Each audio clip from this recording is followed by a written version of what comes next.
Good morning class. कल हम लोगों ने क्लास 10 में रुधिर वाहिनियों के बारे में पढ़ा था और आज हम लोग पढ़ेंगे धमनी और शिराओं में अंतर क्या है। तो एक बार पुनः रिकैप कर लेते हैं कि हमने कल क्या क्या पढ़ा था। तो बच्चों, रुधिर वाहिनियां हम लोगों ने पढ़ा था। तो मैंने बताया था कि रुधिर वाहिनियों द्वारा रुधिर का क्या होता है, संवहन होता है। ये बात हमने आपको बताई। इसका तात्पर्य यह है कि रुधिर वाहिनियों के द्वारा रक्त का पूरे शरीर में क्या होगा, संवाहन होगा, अर्थात वो पूरे शरीर में क्या करेगा, संचरण करेगा, संपूर्ण शरीर में घूमेगा। फिर रुधिर वाहिनियों में रक्त का प्रवाह केवल एक ही दिशा में होता है, ठीक है। और रुधिर वाहिनियां मुख्यतः कितने प्रकार की होती हैं, 3 प्रकार की आपको बताई गई थी, ठीक है। इसमें पहला बताया गया था धमनियां, दूसरा शिराएं और तीसरा रुधिर कोशिकाएं। तो बच्चों, धमनियां क्या है, इसमें बताया गया था कि ऐसी रुधिर वाहिनियां जो रक्त को हृदय से शरीर के विभिन्न भागों में वितरित करती हैं, धमनियां कहलाती हैं। धमनियों के बारे में बताया गया कि ऐसी रुधिर वाहिनियां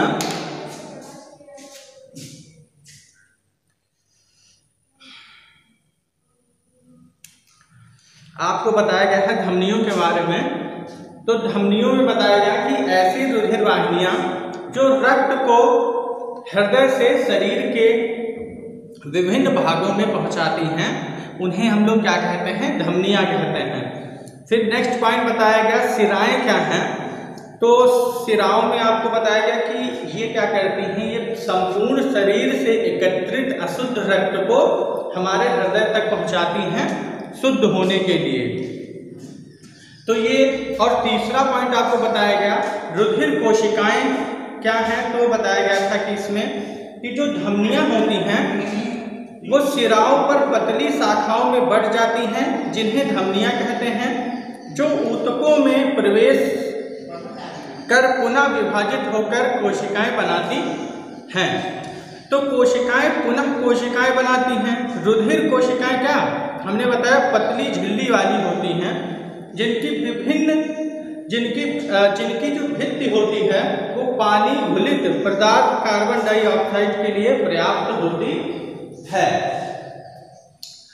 तो ये जो है कल आपको इतनी चीजें बताई गई। आज आपको बताया जाएगा कि धमनी और शिराओं में मुख्यतः अंतर क्या है।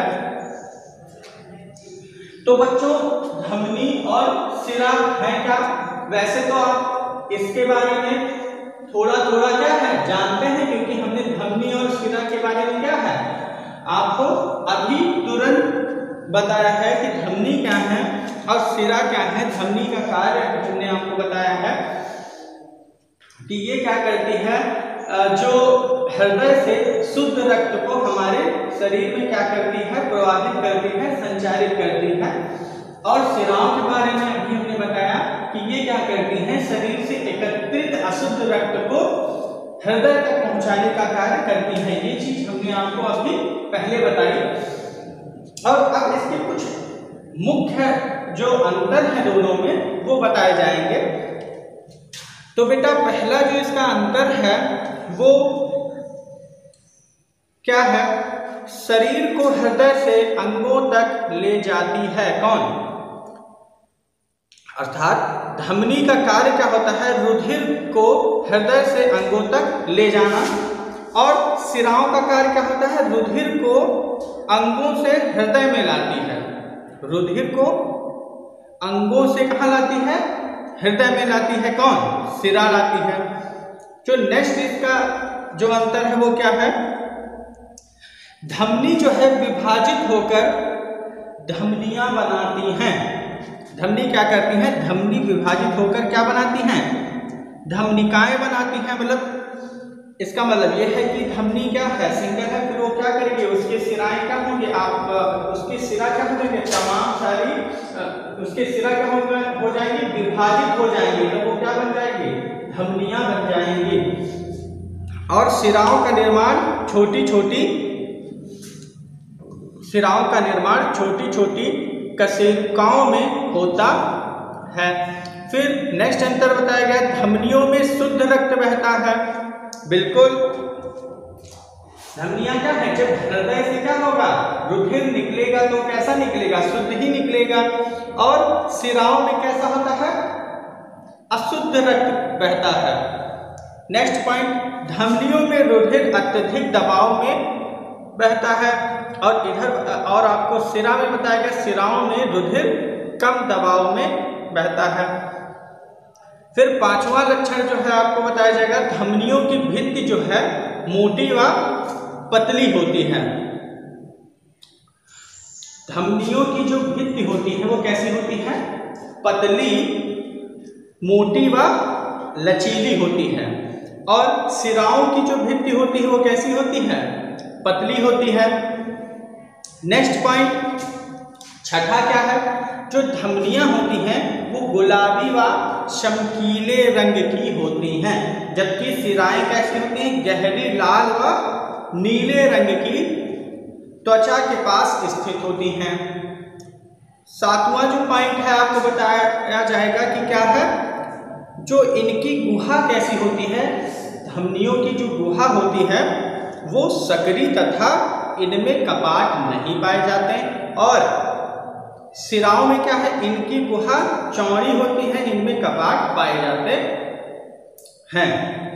तो ये पॉइंट थोड़ा समझने वाला है कि इनकी गुहा सकरी होती है तथा इनमें कपाट नहीं होते हैं। इसका मतलब यदि कभी किसी का हाथ या कोई ऐसी चीज कट जाए जिसमें क्या कटे, अगर धमनी कटे तो क्या होगा, नुकसान ज्यादा होगा, और सिराएं कटे तो नुकसान कम होगा। क्यों, क्योंकि धमनियों में क्या कपाट नहीं पाया जाता है। कपाट नहीं पाया जाएगा तो क्या होगा, रुधिर का बहाव रोक पाना असंभव होगा। रुधिर के बहाव को रोक हम लोग नहीं पाएंगे, क्योंकि उनमें क्या होते हैं, कपाट नहीं होते। माना कि ये क्या है, अब इसमें क्या है, जो धमनी होगी उसमें क्या होगा, कपाट होंगे, कपाट नहीं होंगे, और सिराओं में होंगे। तो धमनी अगर कटती है तो नुकसान हमें ज्यादा होगा, और सिराएं अगर कटती हैं तो नुकसान कम होगा, क्योंकि हम लोग इसके रक्त के बहाव को रोक सकेंगे। ठीक बच्चों, आगे जो है ये तो धमनी और सिराओं में अंतर है, ये पढ़ के भी आप लोग जान पाएंगे। और हम लोग थोड़ा सा आगे बढ़ते हैं कि लसिका क्या है। ठीक है, हम लोग आगे बढ़ते हैं, लसिका के बारे में जो है जानते हैं कि लसिका क्या है। लसिका, ठीक बच्चों, तो लसिका क्या है, लसिका एक रंगहीन तरल द्रव्य है। क्या है ये लसिका, कैसी होती है, रंगहीन,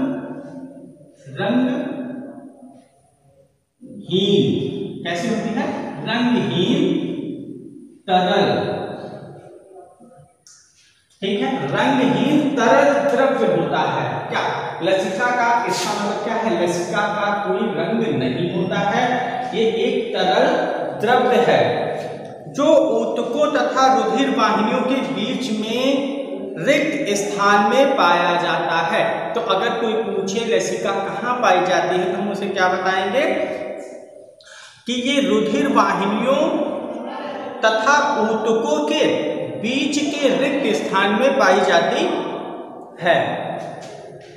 फिर आगे हम बताएंगे कि लसिका वास्तव में कैसा होता है, एक कैसा होता है, रंगहीन तरल पदार्थ होता है जो रुधिर कोशिकाओं की पतली दीवारों से विसरण द्वारा बाहर निकलने से बनता है। इसमें प्लाज्मा तथा WBC पाई जाती है। ओवरऑल इसकी जितनी क्वालिटी क्या है, पहली बात ये कैसा होगा, रंगहीन तरल होगा। फिर ये पाया कहाँ जाएगा, ये ऊतकों तथा रुधिर वाहिनियों के बीच में स्थित होगा, पाया जाएगा। और इसमें क्या है, इसमें जो है प्लाज्मा तथा WBC पाई जाएगी। तो हम लोगों ने रुधिर वाहिनियों के बारे में इतना कुछ पढ़ा, हमने धमनी और शिरा के बारे में अंतर जाने कि इसके मुख्यतः अंतर क्या है, ठीक है। और लसिका के बारे में हमने जाना कि लसिका क्या है, तो हमने बताया कि लसिका जो है एक रंगहीन तरल है, तरल द्रव्य है जो ऊतकों तथा रुधिर वाहिनियों के बीच में क्या है, जो रिक्त स्थान होता है उसमें स्थित होती है। और इसमें क्या है, इसमें जो है प्लाज्मा तथा WBC पाई जाती है। प्लाज्मा के बारे में भी आप लोगों को जो रुधिर जो पढ़ाया गया था उसमें बताया गया था कि प्लाज्मा क्या है। प्लाज्मा के बारे में बताया गया था कि ये जो है कितने % होती हैं, नियर अबाउट 55% होती है रुधिर का।